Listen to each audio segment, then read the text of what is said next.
We are in this extremely challenging principle.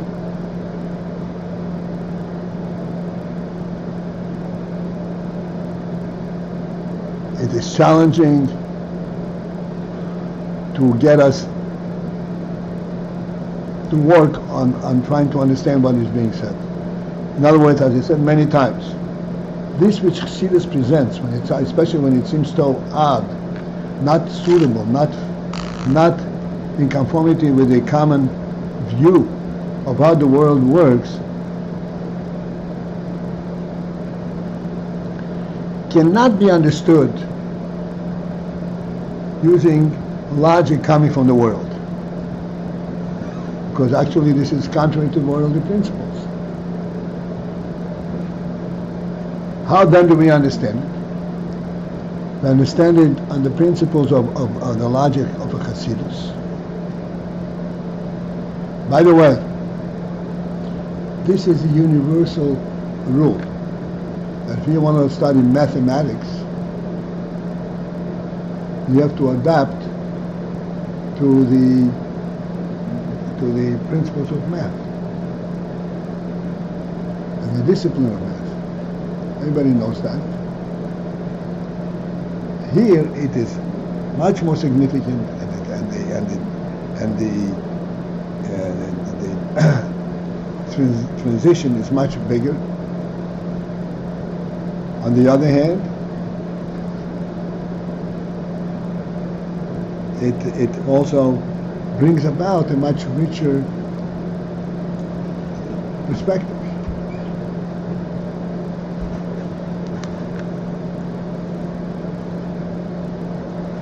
The important thing that we tried to express this morning is, and this is true in generally in Torah, you come to certain statements that are completely odd. They don't fit with anything that you experienced or that you ever learned before.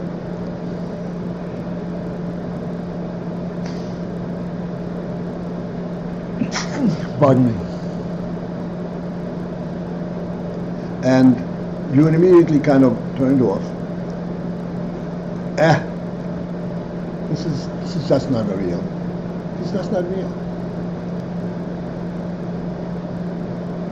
These scholars, these great rabbis, they never studied natural science. They don't know how things operate.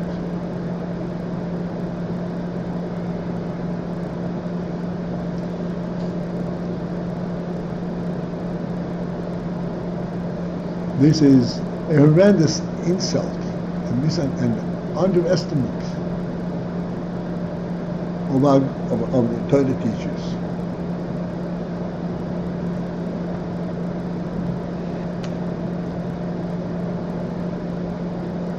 Particularly in our day, where we have our Rebbe, who is a prolific scientist.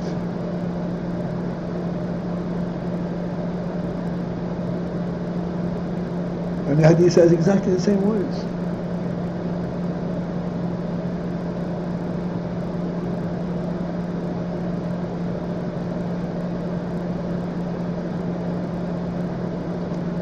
In truth, you don't have to go to our Rebbe. All the great teachers in Israel knew and understood the natural principles.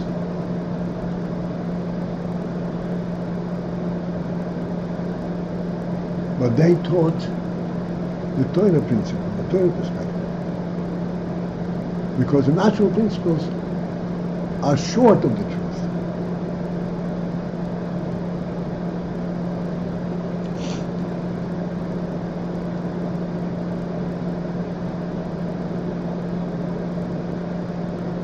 Like I said many times,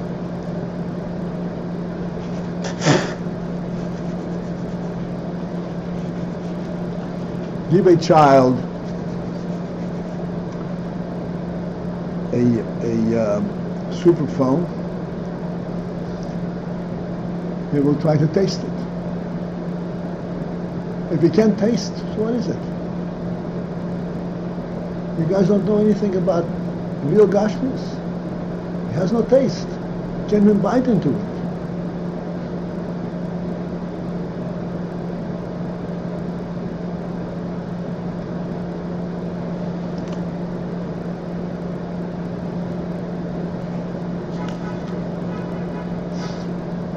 Sounds funny? It's exactly the truth.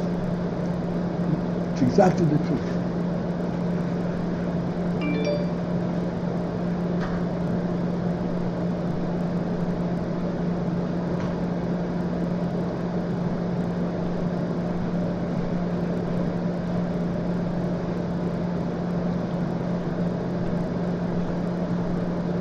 Like we said many times, what is a table?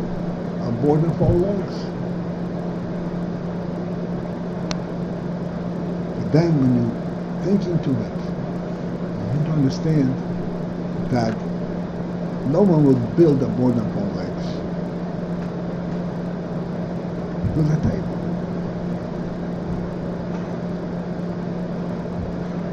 What's the difference? It's a completely different thing.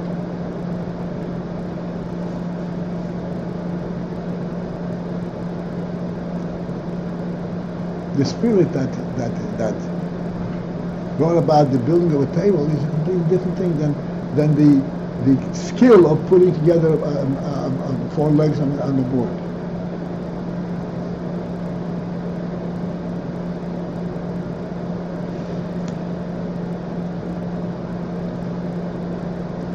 Okay, so much for this.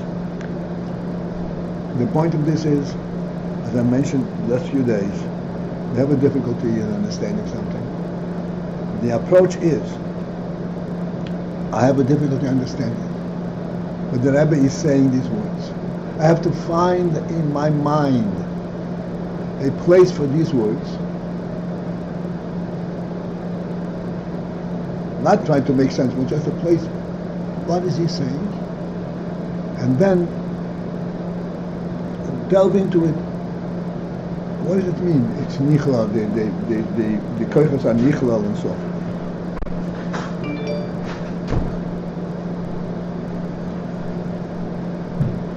If we do that exercise, if we do that attempt, we're not necessarily going to come to a clarification. That's the truth. You're going to remain perplexed and you're going to remain without a clue as to what the Rebbe means. But the exercise, the labor in trying to understand it, will break through the barrier in our mind, so that when we do hear an explanation, it's, I see, I see what you're saying.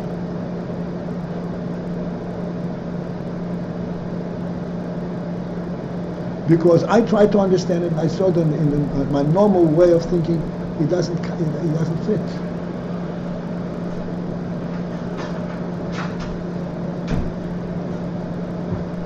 Therefore, the way of thinking that does explain it opens up my mind and says, oh, this is what I was missing.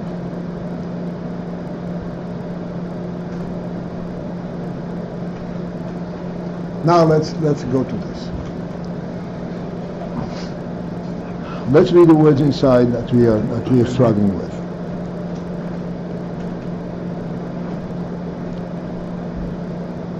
Which one, Rabbi? I'm telling you right away.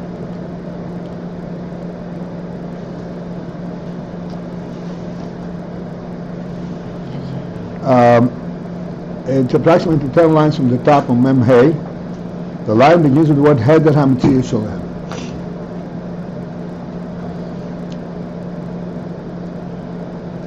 We are discussing the Esses Fields Hagenuzois,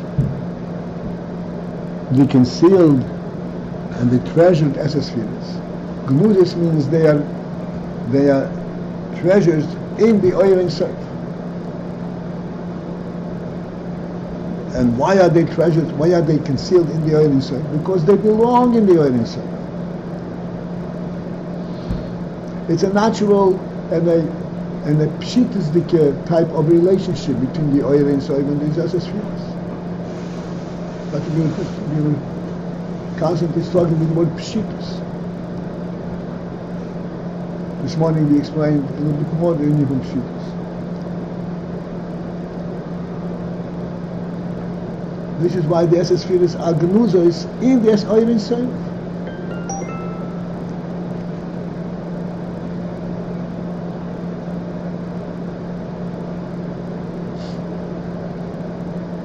They fit there, they belong there, they find very natural and comfortable place there.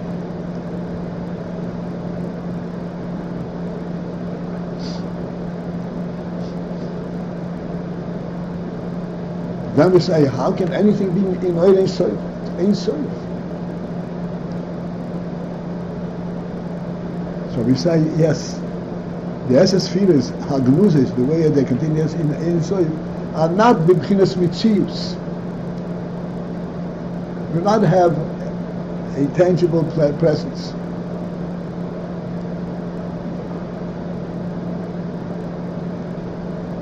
They're a conceptual presence, for lack of a better way of expressing it.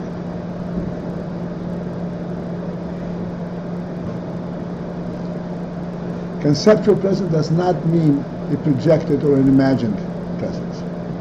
Conceptual presence is a real presence. Perhaps a conceptual presence even more real than a factual presence. As we demonstrated many times. We have a dining room. An empty dining room. You come into a house, the house is all laid out. You say, this is a dining room, but there's no dining room table. How do you call it a dining room?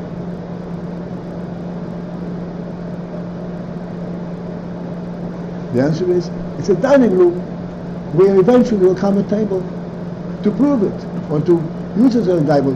But it is definitely has the design and the place in this house as a dining room table, as a dining room. This element,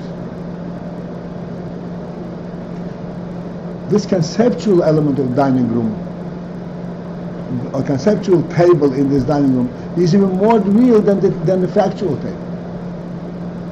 The factual table you can bring in and take out. You can be there, you cannot be there. But the table, the conceptual table, you cannot. It is a dining room. And if there is no table, you say something is missing here.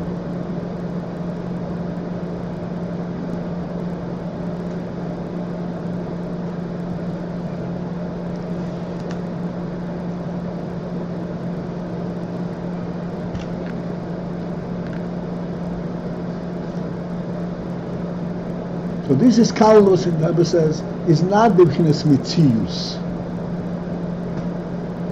This is Carlos in Oyer Ein Sof.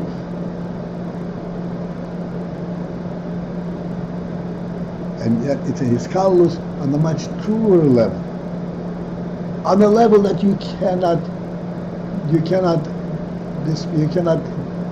remove it from.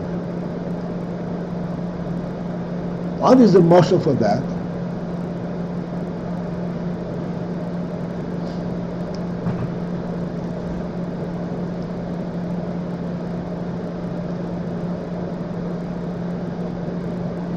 And we need a motion, since we're saying that it's no mitzias. So you say it's a conceptual thing, but what are you conceptualizing? There's no mitzias.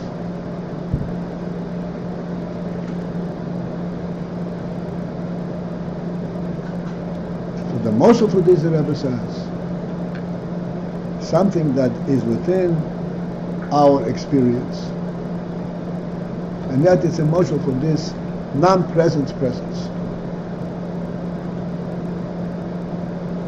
And the emotional is the Eish Shebetzura Halomish, the fire that is in this flintstone. Fire in the flintstone. Rebbe, what are you talking about? There's no fire in the flintstone. My dear friend, you're too quick to reject what I'm telling you. Why don't you think into it a little bit? Why don't you sweat a bit?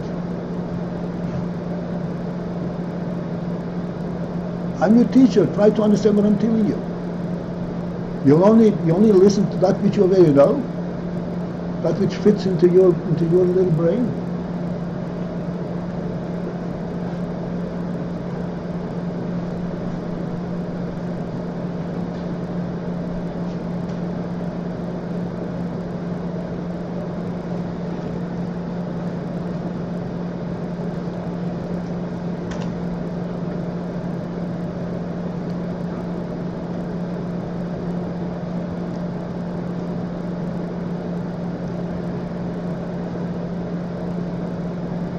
So, being that I tortured you enough, so I'll try to go to the next step.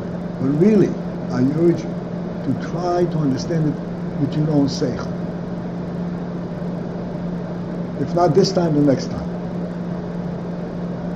If the Rebbe says this, then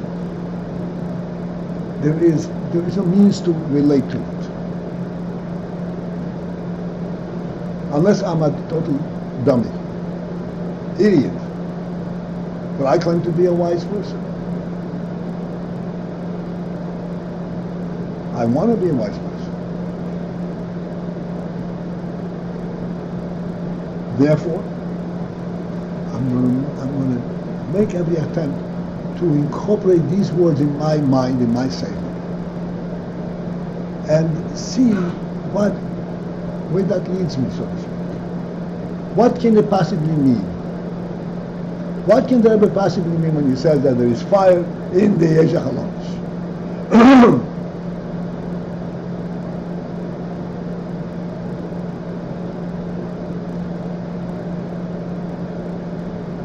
Rabbi, you gave us a question to think about before you left. If you insult the stone, it won't get insulted, but if you insult a person, it will get insulted, and you asked if the reaction is contained within the person. That's what you asked. Yeah, okay.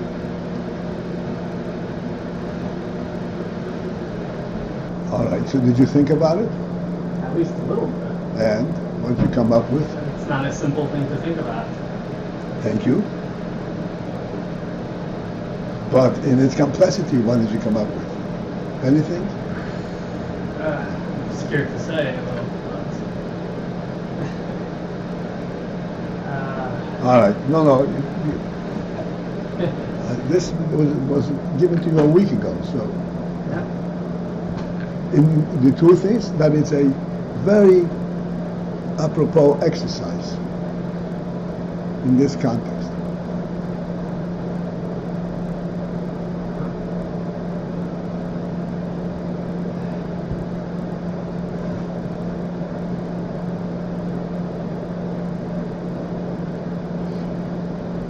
Let's broaden it up a bit, out a little bit.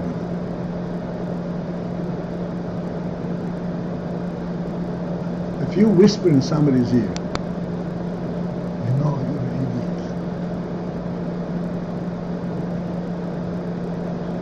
Now, leave me alone. Yanko, you're an idiot. I'll smack you in the face.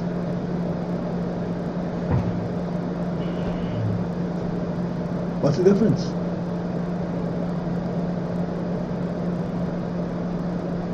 Think about it.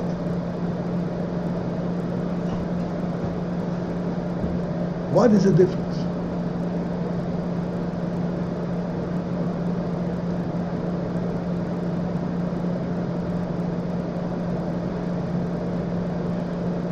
When you tell Yaakov that he's an idiot, what bothers him? That you think that he's an idiot, or that other people will hear that you think he is an idiot? What bothers him? What really bothers him? Second. Huh? Second one. The second one. But that you think that he's an idiot doesn't bother him. Well, if you compare these two, the second one. Okay. Why does it bother you? If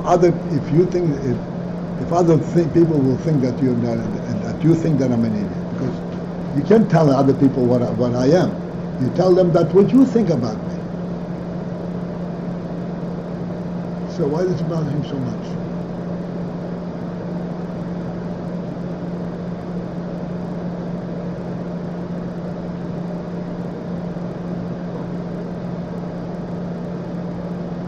Maybe the other people will tell him, shut up already. What do you say?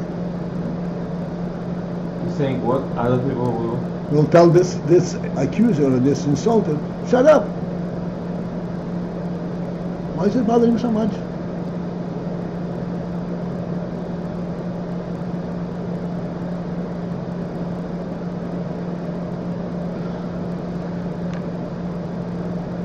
Why does it bother him so much when it involves other people?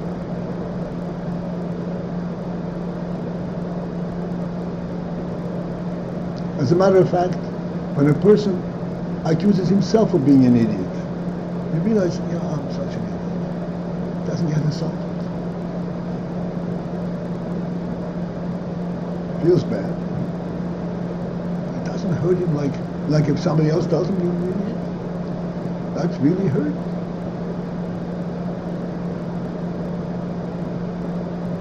He's not part of the game. He's not part of the game. Who's not part of the game? This victim, this person, everybody plays the game of self-love. They tell themselves they're good. Deep down they may know the truth. But if other people don't play the game with them, the game is let's all pretend we're very good. And we won't insult anybody, we won't tell the truth about anybody. And once that's upset, so the guy realizes, wait, I'm not part of this... What part of the game? I'm not talking about. You mean to say if you walk in the street and you think that you're smart, you're playing a game? If you tell yourself that you're smart? You're a normal person. No, to yourself you're honest. But the game is that people don't say what's honest. Oh, come on. This is not a game. This is... Why not? When people say hello to you, you're saying that they're playing a game? I'm taking the example you're giving. Yeah, my example. I meet you every Shabbos and I say, Chaim, how are you? I'm playing a game. Well, it's not a game. It's a social norm that has degrees of truth behind it. Okay, but if I greet you because I greet you. Right. Now I'm playing a game.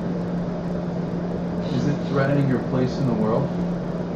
Huh? When other people think you're an idiot, or when they think that this guy thinks you're an idiot, is it threatening your place in the world?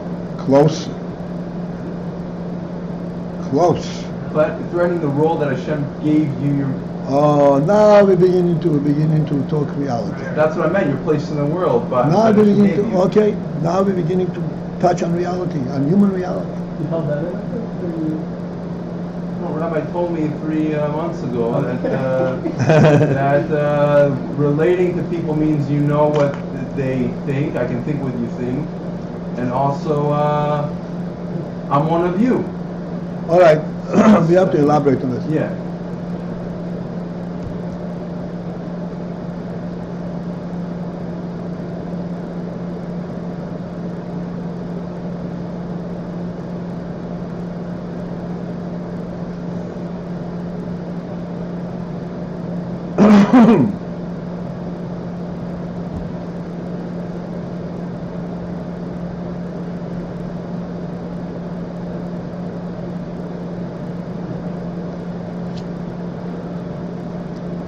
We can discuss it and elaborate, but we've spoken so much about this in different forms. Everybody can now project and recognize. Yes, indeed. What others thinks of me is very important, but not because what they think of me, but how real am I? What is the reality in which I operate?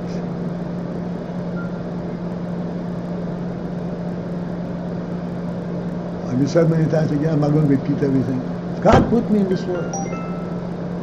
and I have a place in this world.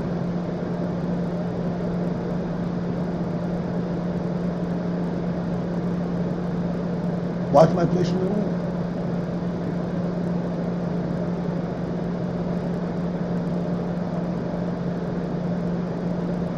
You're robbing me of my place in the world if you call me an idiot. It means I have no real task, no real mission.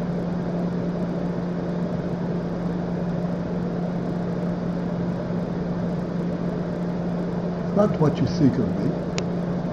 It is what I am.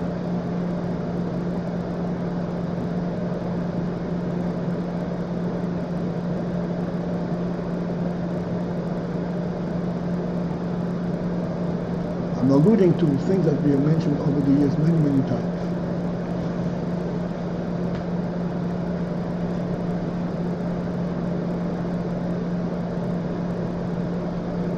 In other words,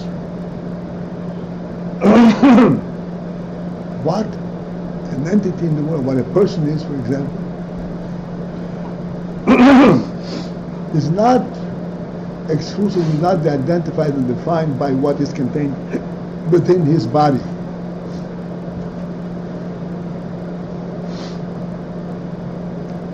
It is within the reality that he represents.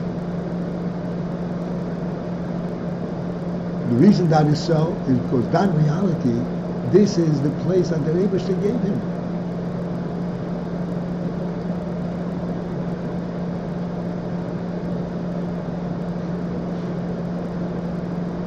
This is very important to him. Like we said the other day, excuse me, prison is one of the most painful experiences a person can go through.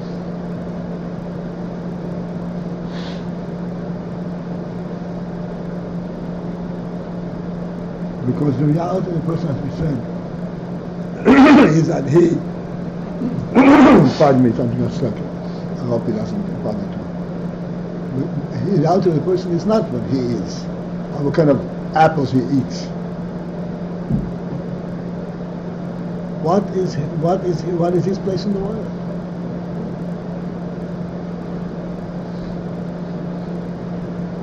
That's what the Rebbe should find the human being is. Rule meals also the short food for most by capture the world. He's in prison. He can't affect the world. He's not a full-fledged human being.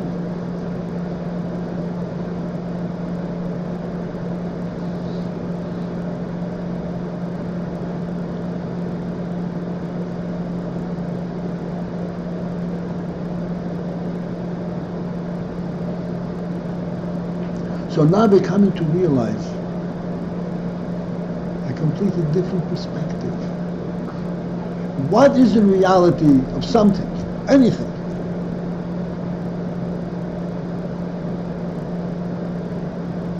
That which can be weighed, that which can be dissected and identified physically, or that which identified that God gave it.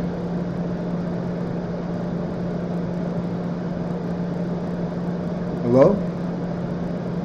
I know everybody knows, but I expect an answer. But think about it. But Hashem gave it. Think about it, please, in realistic terms.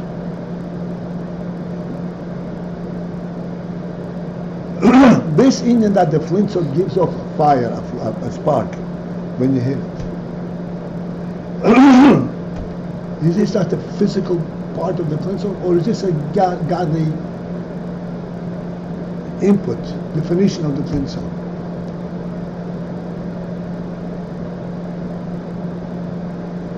Other flintstones get this quality.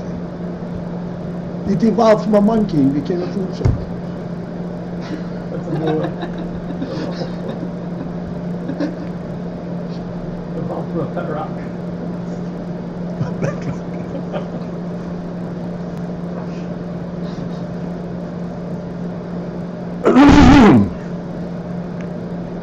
You follow what's going on over here?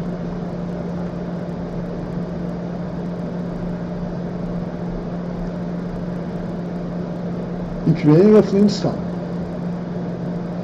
God has embedded in flintstone a godly definition of what a flintstone is.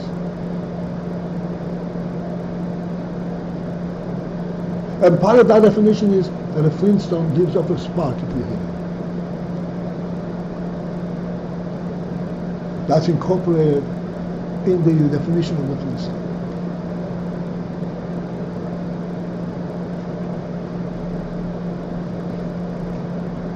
And it's contained therein. That definition, that quality is contained therein. It's not a mitzias. The flintstone cannot claim it on its own. The flintstone doesn't understand what that quality is. But nonetheless, by God's definition, it has it. It doesn't even know to appreciate what it has.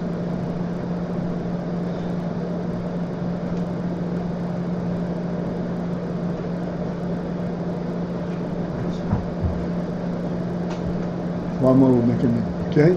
You follow with what's going on over here?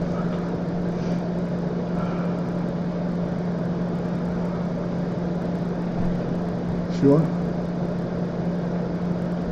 Working on it. Hard. That's why I said, if you attempt to understand it on your own, really, honestly, not trying to find what I heard, but just in your own seichel, your own living mind. What does that ever mean? How is this true? You'll find that you can get close to the truth.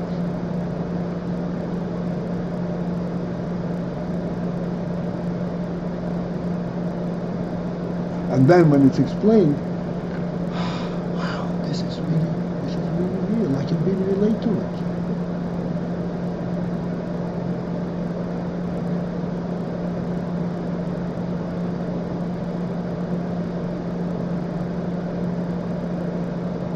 Going back, coming down to the simple world that we normally deal with.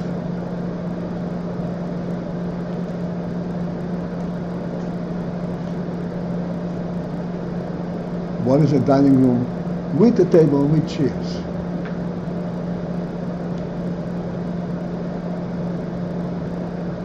Is that a place to sit? What creates it?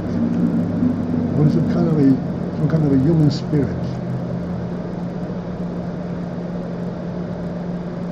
Of a higher reality. Certainly higher than physical reality.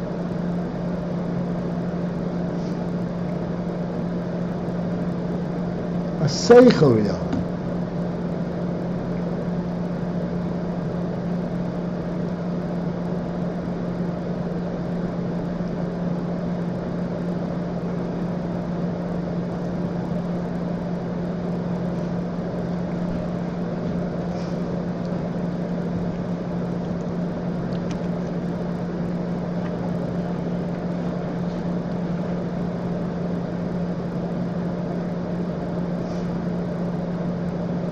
So having all of these mishalim, coming back to the Moshe from Rebbe. The Rebbe says, the flintstone contains fire. Eish b'teich hachalomish.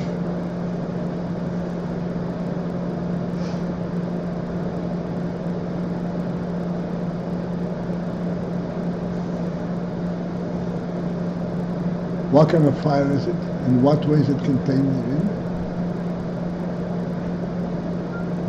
And how do we see it's contained there? And you take the flintstone, put it into water, and soak it in the water. Water extinguishes fire. The answer is, you will answer to yourself. I hope. It's a fire on a different level. It's at the dining room table in the dining room before you even brought it in.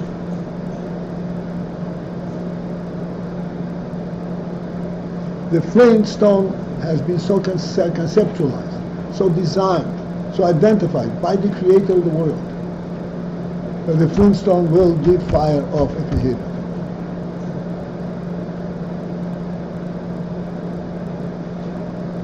part of the reality of this Flintstone.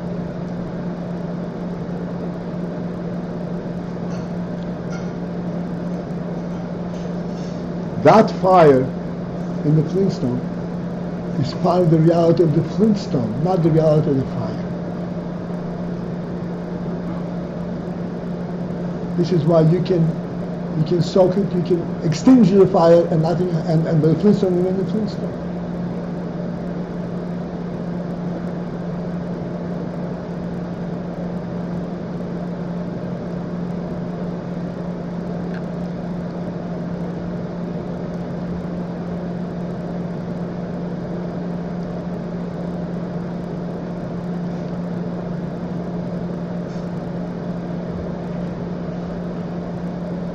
There's a lot more to speak about this. But I think with all that we already have said before today, before even reaching this point, and today, and connecting all of these concepts together, I think we have enough to delve into a completely different reality. What is that reality? That reality is called godly creation.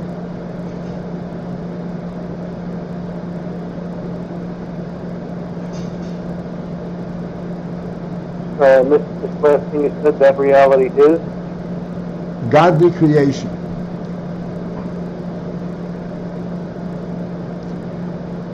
Even when we talk about creation, today's blind, dark world, talk about creation, we still say, okay, we separate the creator from the created. Okay, God created it, but then once he created it, all it is a stone.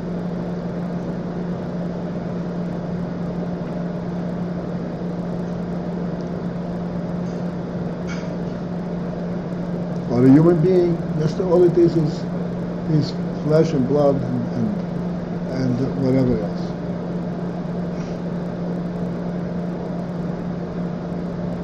If you hit him, it hurts him for some reason, because he has a nervous system.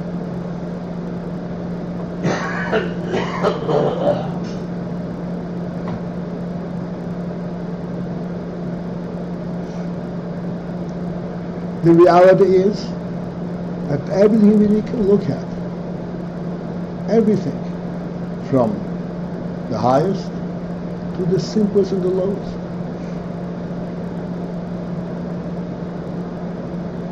is a godly creation. Meaning to say, not only that God created it sometimes, it's a godly creation, and there's a godly quality expressed thereby.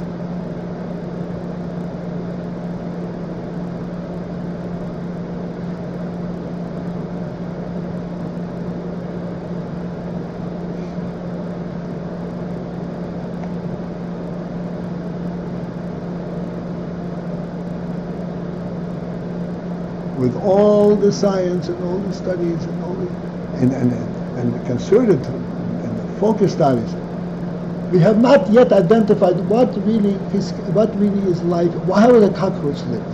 Cockroach, I'm not talking about a human being. A cockroach.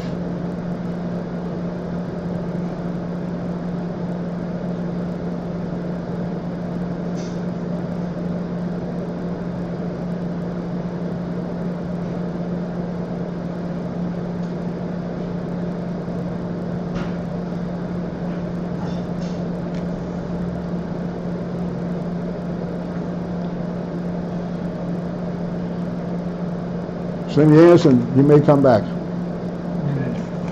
What? I'm here. All right, thank you.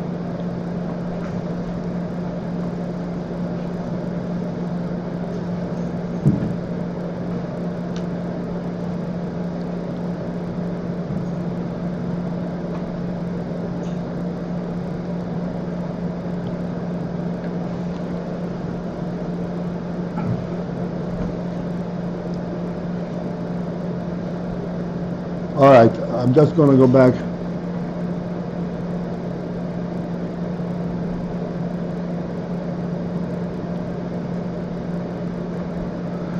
Just read through the couple of lines and then we go to the minor.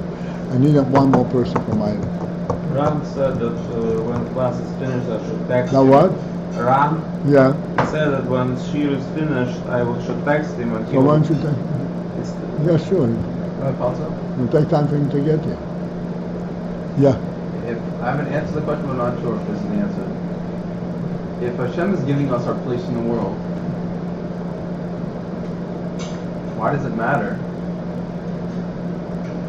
How does it affect what other people think about you? So the answer I came up with is Hashem's not just giving you a physical place in the world, He's giving you a place in relation to other people. And what they think about you is real.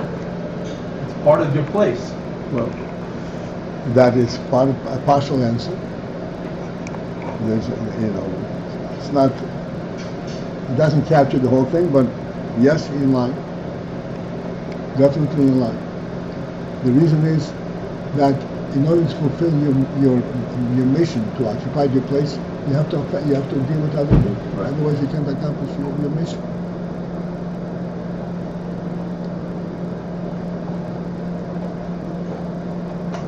Can I ask another step on that? Okay. So if you want them to be affected by you, but yet I see the actions of teachers, and if somebody is, let's say, mad at them, they're not fazed. They're not fazed. If other people are troubled by them, they're not affected. So it's a paradox that you want to affect them, but you don't care about anything except the point you're trying to make. Anything in the periphery is... All right, that's a very protracted discussion. That's too many variables. All right. This is the meaning of his kavlos at this higher level. And while we're waiting for the meaning, let me just read quickly